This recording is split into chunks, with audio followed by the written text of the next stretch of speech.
تو یہ ایک تاریخی جگہ ہے اور حکومت نے اس کو ابھی گرل لگا کے بند کر لگا کے اس کو محفوظ کیا ہے، اس کو آثار میں سے محفوظ کیا کہ میں موجود ہوں مدینہ منورہ میں، اور آج ہم مدینہ منورہ کے جو مقدس ترین مقامات، اہم ترین زیارات وہ کرنے نکلے۔ اللہ تعالی عنہ در حقیقت اپنے آبا و اجداد کے لحاظ سے وہ عیسائی تھے۔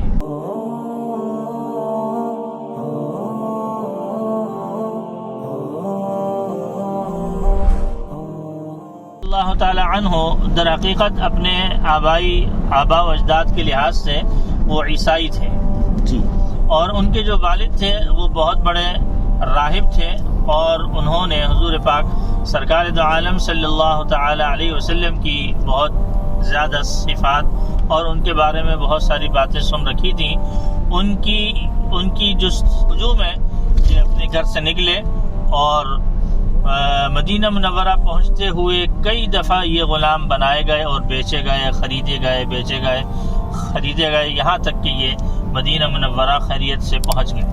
حضور علیہ الصلوۃ والسلام کی جستجو تھی، اور پھر بالآخر ان کو وہ بات معلوم ہوئی، اور کسی نے آ کر بتایا یہ مسجد قباء کے پاس یہاں کہیں ان کا مالک تھا، جن کے یہ غلام تھے، ان کے باغات میں کام کر رہے تھے، یہ اوپر چھڑے ہوئے تھے کھجور کے درخت پر۔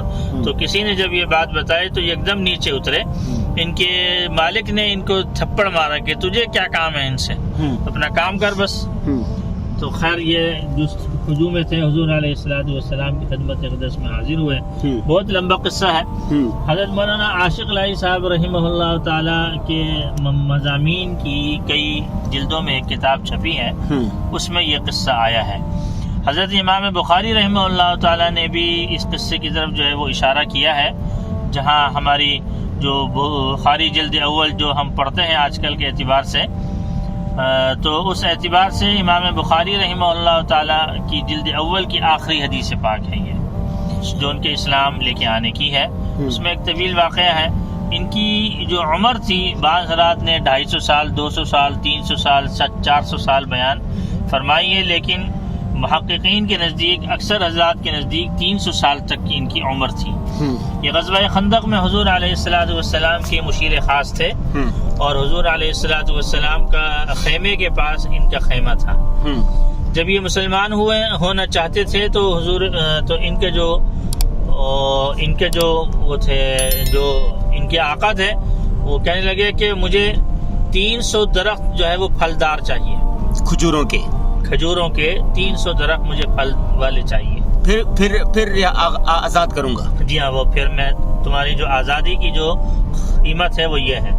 انہوں نے وہ 300 درخت کے سلسلے میں جب بات کی تو حضور علیہ السلام کے پاس حاضر ہوئے، عرض کیا گیا رسول اللہ یہ میری آزادی ہے، تو اس سلسلے میں کیا ہوگا؟ حضور علیہ السلام تشریف لائے، اور انہوں نے 300 درخت اپنے ہاتھوں سے لگائے، ایک سال کے اندر پھلدار ہو گئے، اور اس طریقے سے ان کو آزادی حاصل ہوئی۔ اچھا یہ دیکھ لیجئے، یہ تھوڑا سا اس طرف کو بھی جو ایریا ہے، یہ باغ دکھ رہا ہے الٹے ہاتھ پہ، میں نے سنا ہے یہ الٹے ہاتھ پہ یا پیچھے بھی ہے، ہاں نظر آ رہا ہے، حضرت عبد الرحمن بن عوف رضی اللہ عنہ کا باغ تھا۔ اچھا، کوئی اس طرح بھی نظر آ رہا تھا، سیدھے ہاتھ پر بھی ایک باغ تھا۔ ہاں یہ جو یہ سیدھے ہاتھ پہ باغ ہے، یہ حضرت سلمان فارسی رضی اللہ تعالی عنہ والا باغ ہے۔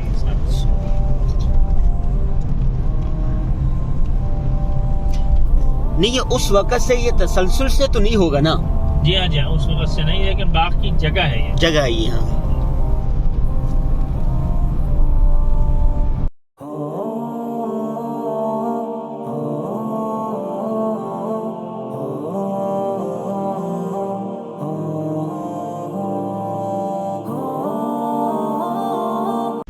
بسم اللہ الرحمن الرحیم۔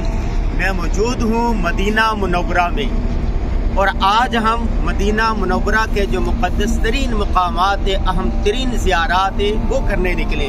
سب سے پہلے آئے حضرت سلمان فارسی رضی اللہ تعالیٰ عنہ کے باغ میں. کیمرہ مین دکھا سکے کہ یہ جو ساری جگہ ہے، یہ جو کھجوریں لگی ہوئی ہیں، یہ ساری سلمان فارسی رضی اللہ تعالیٰ عنہ کا باغ کہلاتی ہیں. اور یہ جو نظر آ رہا ہے کنواں، یہ سلمان فارسی رضی اللہ تعالیٰ عنہ سے منسوب کنواں ہے.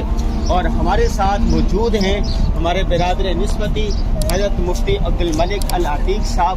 وہ بتائیں گے اس کنویں کے بارے میں اور باغ کے بارے میں. جی مفتی صاحب. یہ حضرت سلمان فارسی رضی اللہ تعالیٰ عنہ کی طرف منسوب یہ کنواں ہے. یہ سارا جو ایریا ہے یہ ان کے باغ کا ایریا ہے سارا. اور اس میں حضرت سلمان فارسی رضی اللہ تعالیٰ عنہ کے بارے میں آتا ہے کہ وہ یہاں رہائش پذیر تھے ہاں اسی جگہ پر، اور یہیں پر ہی ایک کنواں تھا. اور جو کنویں سے ہی سب اور ان کے متعلقین وغیرہ اور ان کے باغ والے اور دوسرے لوگ بھی سب اس سے مستفید ہوتے تھے. یہ آثار میں سے ہیں، یعنی پچھلے جو آثار قدیمہ ہوتے ہیں ان میں سے اس کو متعین کیا ہے. اور اس کی جو کیمرہ مین اگر دکھا سکے یہ دکھائیں اس کو. یہ دیکھیں قدیم آثار بھی نظر آ رہے ہیں. یہ شکل و شباہت سے اور طرز سے بھی معلوم ہو رہا ہے کہ یہ بہت قدیم ہے اور آثار قدیمہ میں اس کو شامل کر لیا گیا ہے. یہ عرب حضرات ہیں یہاں کے، اس بارے میں سوچ رہے ہیں کہ اس کو مزید بہتر کیسے کیا جا سکتا ہے. چلیں جی اب ہم جا رہے ہیں سلمان فارسی رضی اللہ تعالیٰ عنہ کے باغ کی طرف. یہ پورا ایریا یہ ان کے باغ میں ہے.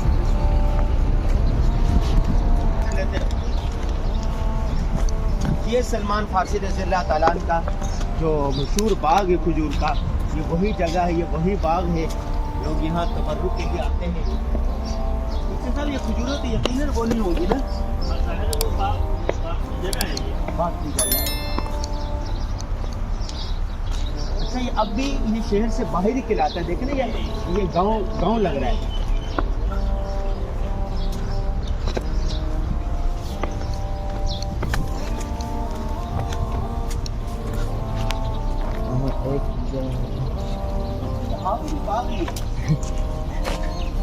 ٹکڑوں میں ہے یہ.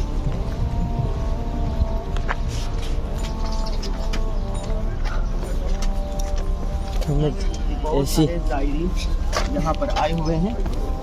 یہ دیکھیں یہ کھجوریں بھی بک رہی ہیں. دکھائیں ذرا کیمرہ میں.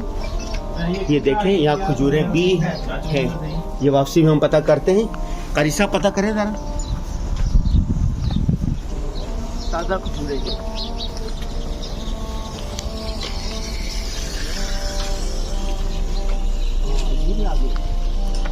تو بہت بڑا باغ ہے مفتی صاحب.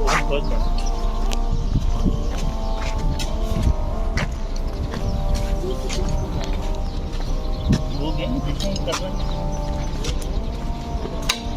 یہ لوگ اپنی گاڑیوں پر آئے ہوئے ہیں باغ کی زیارت کرنے کے لیے، باغ کو دیکھنے کے لیے، استفادہ کے لیے. اور یہ ہے کہ یہاں پر یہ کنواں یہ بھی چل رہا ہے. کنواں پانی ٹویل. آؤ اس کو دیکھیں ذرا احمد. آؤ دکھاؤ نا. او ماشاء اللہ ماشاء اللہ مچھلیاں ہیں. او مچھلیاں بھی نیچے. واو مچھلیاں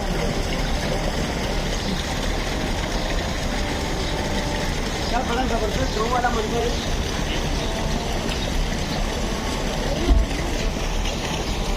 احمد دیکھو کتنا اچھا لگ رہا ہے. سارا پانی ہے، پانی کھا رہا ہے تھوڑا. جی مفتی صاحب پانی پی رہے ہیں اور پانی ہے تو بڑے مزیدار، تھوڑا تھوڑا نمکین ہے. یہ کس کا وہ ہے کنواں؟ کوئی سب باغ انہیں باغ کا ہے. انہیں کا ہے. بند ہے یہ. نہیں تم ہی بولو. یہ